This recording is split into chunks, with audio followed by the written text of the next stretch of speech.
Fala minha rapaziada, Sérgio Português na área, tô de volta para mais um vídeo e agora nessa terça-feira, dia 17 de dezembro pela manhã, trazendo aqui a minha opinião a respeito de algumas notícias que pintaram nessa segunda-feira aí, relevante no dia do Vasco.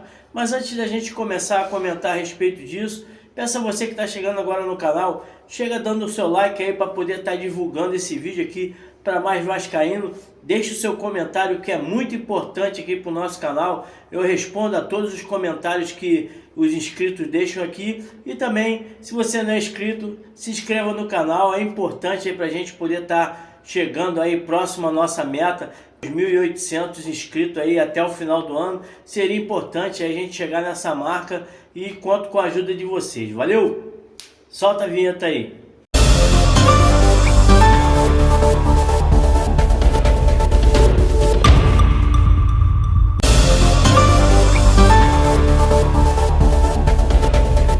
Então, rapaziada, para começar o vídeo, vamos falar aí da notícia tão esperada nessa segunda-feira, né? O Renato Gaúcho, que teve aí uma reunião com a diretoria do Vasco, com o pessoal da SAF do Vasco, e infelizmente aí não teve nada de definitivo dessa reunião.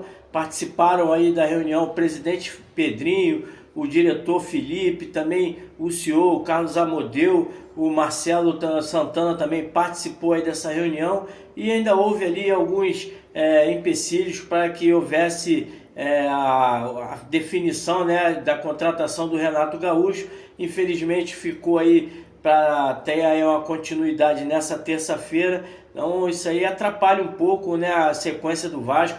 O Vasco que tem um cronograma aí de reapresentação para o Campeonato Carioca no dia 27 de dezembro. O Renato aí tem que estar participando aí, inclusive do pessoal, né, que vai participar do Campeonato Carioca, das contratações, de quem pode ser dispensado. Isso vai deixando aí a torcida do Vasco apreensiva, né? Já estamos aí há quase 15 dias do término do campeonato e infelizmente o Vasco ainda não tem um novo comandante. Espero aí que nessa terça-feira possa estar tendo aí a definição aí para poder tocar logo aí o barco desse campeonato aí do 2025 do Vasco da Gama. O Renato, que se acertar, vai ser aí a terceira passagem, né, do Renato pelo Vasco. Tivemos aí boa passagem na primeira vez, chegou na final da Copa do Brasil, né? E perdemos infelizmente aí pro Mulambo, e também chegamos em sexto colocado aí na competição do Campeonato Brasileiro.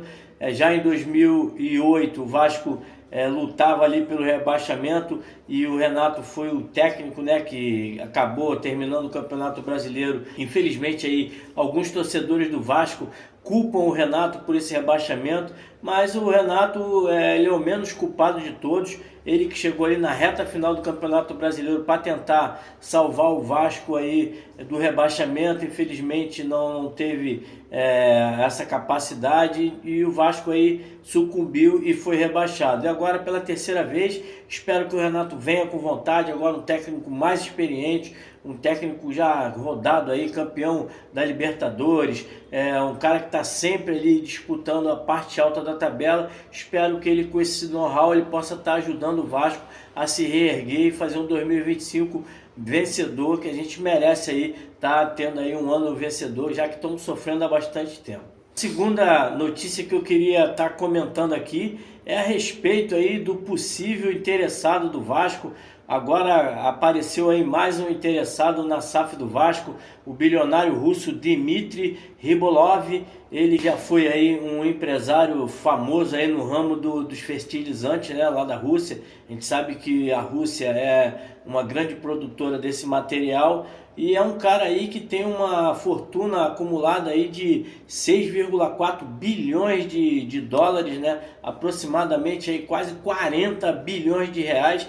Então, um cara que tem aí bastante grana, né, tá querendo investir aqui no futebol brasileiro. Ele que já tem um clube, o Mônaco, né, da França, pertence ao bilionário russo. E o CEO do Mônaco, né, o Thiago Escuro, que participou aqui no Brasil como CEO do Red Bull Bragantino por muito tempo, um cara que o Vasco tentou até trazer aí como CEO da SAF, mas já tinha acertado a sua ida para o clube francês e agora está intermediando aí uma possível compra de uma SAF brasileira. O Pedrinho já declarou aí que tem 3 pretendentes, né? Só que ele não revela por causa do compromisso, né, de confidencialidade, mas infelizmente a torcida do Vasco fica no meio desse tiroteio. Era até pouco tempo aí o italiano que queria comprar o Vasco, aí depois veio o grego, a torcida do Vasco ficou apaixonada aí pelo Marinakis, né? E agora o Marinakis já está tentando comprar ali uma parte da base do São Paulo e por isso não poderia estar participando da SAF do Vasco, já está deixando aí a torcida apreensiva, e o GE trouxe essa informação, né, que o bilionário está aí interessado no Vasco e que é uma notícia que acaba deixando a gente meio sem saber em que pensar, em que acreditar. Toda vez que acontece alguma coisa ali que possa estar prejudicando ali alguma transação no Vasco, se lança logo a outra em cima, parece que é para caçar críticas aí, então é difícil para o vascaíno saber o que está realmente acontecendo. Infelizmente o Pedrinho não pode estar vindo a público comentar essas notícias, né? Ele que quando fez aí uma entrevista no último final de semana aí com o Fábio Azevedo, ele falou que não havia proposta nenhuma na mesa do Vasco. Então eu acredito que essa daí seja mais uma especulação. Pode até ser que o grego tenha interesse mesmo em comprar o Vasco, né? Mas eu acho que não passa de mais uma especulação. Ele que o Vasco tinha ali uma dificuldade de acertar com o pessoal lá da Rússia, né, por causa de uma sanção dos Estados Unidos. Então o Vasco tentou contratar aí um jogador que era de um clube russo e não conseguiu. Agora parece aí que esse bilionário ele não faz parte da lista, né, de sanções ali da Rússia, então ele pode estar até negociando, mas eu acredito que isso tudo aí ainda é embrionário. Infelizmente aí a torcida do Vasco fica aí nessa apreensão. O presidente do São Paulo já declarou que está negociando com o Marinakis, né, a venda da base do São Paulo, um pedaço, né, e também deixou uma informação que o Marinakis pediu prioridade na compra da SAF do São Paulo, caso ela tenha sido criada, ele que seria ali o principal investidor ali do time do São Paulo. Uma coisa também aí que pode estar prejudicando a negociação, né? O bilionário russo aí também já foi preso por suposto assassinato aí do seu concorrente. Ele que em 1996 ficou aí por 11 meses preso lá na Rússia, mas teve aí a sua sentença revogada. Ele acabou sendo aí julgado inocente e até agora aí vem tentando aí entrar no futebol brasileiro. E vamos ver aí o que acontece aí com mais essa especulação aí agora de um russo, bilionário russo aí que vem tentar investir aqui no Vasco. Queria comentar também a respeito da possível troca aí do Léo Pelé, né? O Atlético Paranaense está interessado no nosso zagueiro, o Léo Pelé, que havia uma especulação que ele podia estar sendo envolvido numa transação de troca ali com o Coelho, mas infelizmente o Vasco não vai ter a grana suficiente para poder investir no argentino, né? Um jogador muito caro, parece que é 50 milhões de reais ali, então o Vasco não vai ter no momento essa grana. Ele que era uma das prioridades do Vasco aí para o ataque.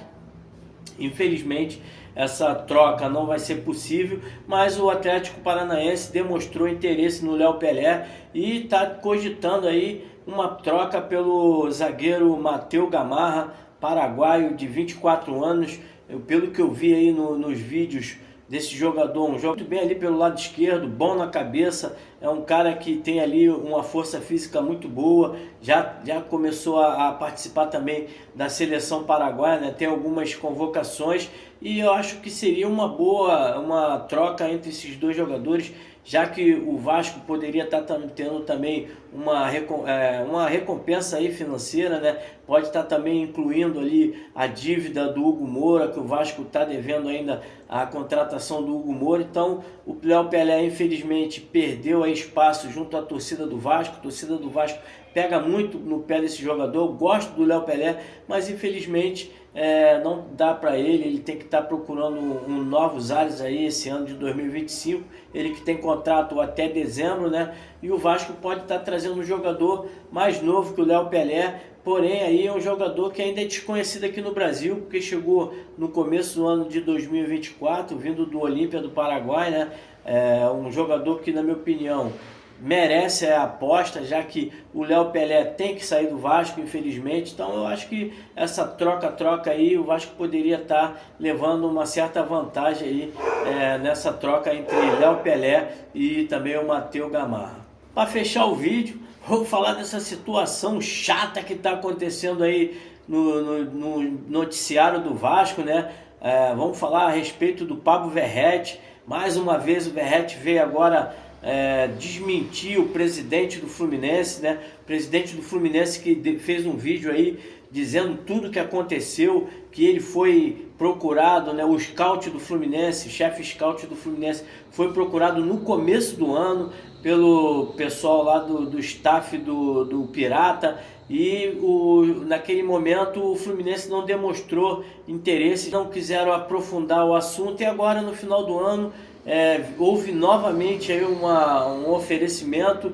Declarou que devido à FIFA, né, pedir que primeiramente você está interessado no jogador, você tem que entrar em contato com o clube que esse jogador pertence. Eles entraram em contato com o Pedrinho e com a diretoria do Vasco e prontamente foi negado ali a notícia, né?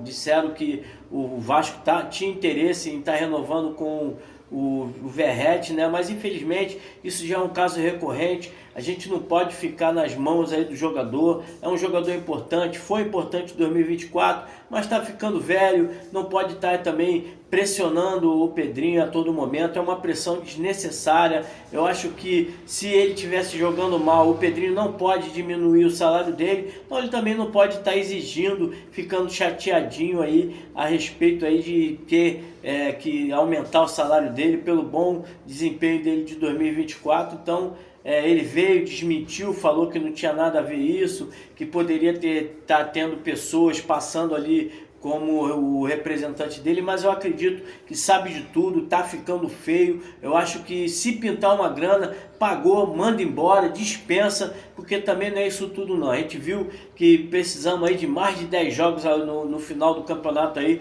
para ele poder fazer um golzinho, só fez gol agora no final do campeonato, nas últimas partidas. Então é um jogador que no ano passado também passou uma seca, e esse ano a mesma coisa. Então parece que ele tem essa questão aí, eu não sei se é porque já está ficando velho, está em fim de carreira, tem que estar aí pensando principalmente no financeiro, e eu acho que é uma bola fora do Verratti, ele que tem que se jogar tranquilo. Caso ele possa estar aí mantendo as metas aí, o contrato dele vai ser renovado para 2026, então ele tem que estar focado no Vasco, focado dentro de campo para poder fazer o melhor trabalho. Infelizmente isso aí vem deixando muito a desejar, e espero que realmente isso seja mentira, mas também tem essa questão, né? O presidente do Fluminense, um clube da tradição do Fluminense, vinha a público falar que houve mesmo o oferecimento. Ficou chato, ficou feio. Então Verratti tem que se ligar aí, porque senão a torcida vai começar a largar dele, e aí quando a torcida do Vasco larga de mão, fica difícil para o jogador atuar dentro de campo. Valeu? Essa daí é a minha opinião a respeito dessas notícias que bateram aí nessa segunda-feira aí. Comente a respeito aí do que você achou aí, se é verdade essa situação do Russo que está interessado, o que você acha aí da situação do Verratti, se a troca entre o Matheus Gamarra e o Léo Pelé é válida para o Vasco, e também o Renato Gaúcho, que ficou tudo para essa terça-feira resolver aí o futuro do Vascão. Valeu? Um grande abraço a todos, saudações vascaína.